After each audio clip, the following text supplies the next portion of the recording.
வாழும்போது மனுஷன் எப்படி வாழ்ந்தா எப்படி செத்தான்றது தான் சார். நான் சாகும்போது ஊரே அழும் சார். நான் ஒரு வீடியோ போட்டிருந்தேன். அதில் இவ்வளோ நாள் நான் சர்வீஸ் பண்ணியிருக்கேன், என்னுடைய வாழ்க்கையில் எப்படி அரசியல் வந்தது, இதெல்லாம் நீங்கள் வீடியோவில் பார்த்துருப்பீங்க. அரசியலுக்கு வரலாமா வேண்டாமா அப்படின்னு நான் மக்கள்கிட்ட கேட்டிருந்தேன். நிறைய கமெண்ட்ஸ் பார்த்தேன். நான் சின்ன பசங்கள்லேருந்து வயசானவங்க வரைக்கும் எல்லாரும் அவ்வளோ அன்போடு வாங்க, நீங்கள் வராமல் வேறு யார் வர்றது. ஒரு சிலர்லாம் பார்த்தீங்கன்னா யூத் பசங்கள்லாம் திட்டுறாங்க, என்னென்ன யோசனை பண்ணிக்கிறீங்க வாங்கினே அப்படின்னு. ஸோ அவ்வளோ உரிமையோடு கூப்பிட்றாங்க. ரொம்ப சந்தோஷம். நான் ஒரு முடிவு எடுத்திருக்கேன்.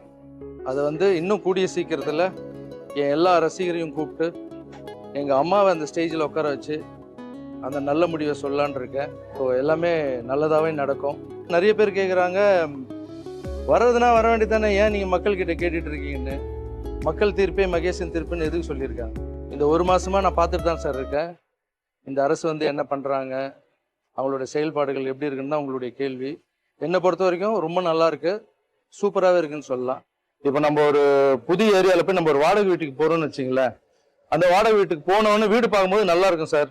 ஓனர் கீ கொடுப்பாரு. வீட்டுக்குள்ளே போனாதான் எங்கே பைப்பு சரியில்லை, எங்கே ஃபேன் சுற்றலை, எந்த இடத்துல பெயிண்ட் அடிச்சு கொட்டுத உள்ள போன பெருசா சார் தெரியும் நம்மளுக்கு. ஸோ அந்த மாதிரி ஒரு வீட்டுக்கு போறதுக்கு அப்படி இருக்கு.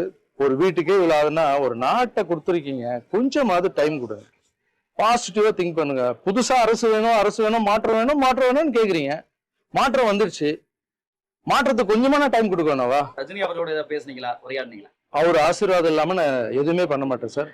ஸோ அவருடைய ஆசீர்வாதத்தோட தான் நான் எல்லாம் பண்றேன். விஜயோட ரசிகர்கள் அதே போல தாவேகா தொண்டர்கள் தான் தற்கொலைன்னு சொல்லிட்டு ஒரு விமர்சனம் வைக்கிறாங்கல்ல, அந்த ஒரு டேர்ம் எப்படி பாக்குறீங்க? மற்றவங்களுடைய பார்வையில அது தற்கொலை சார்.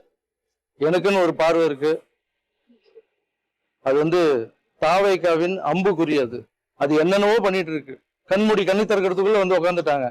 ஸோ அது தற்கொலை இல்லை சார், தாவேகாவின் அம்புக்குறி. கையை இப்படி வச்சு அடிக்க வேண்டியது அடிச்சிட்டாங்க.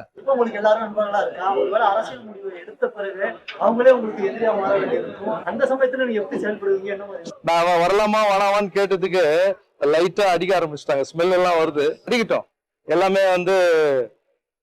விளையாட்டு தானே, நம்மளும் நல்லா கேம் ஆடுவோம்ல. களத்துக்கு இறங்கணும்னு நம்மளும் கேம் ஆட ஆரம்பிப்போம். எனக்கு தெரிஞ்ச கஷ்டப்படுறவங்க, சாப்பிடுறவங்க, வறுமை நிலையில இருக்கிறவங்களுக்கு இப்ப முடிஞ்சு 1 லட்சம் பேருக்கு பண்றேன். நாங்க கோடி மெம்பருக்கு என்னால பண்ண முடியும் சார். ஆனால் லைஃப் இல்லை சார். வாழும்போது மனுஷன் எப்படி வாழ்ந்தா எப்படி செத்தான்றது தான் சார் இருக்கு. நான் சாகும்போது ஊரே அழும் சார். Thank you so much.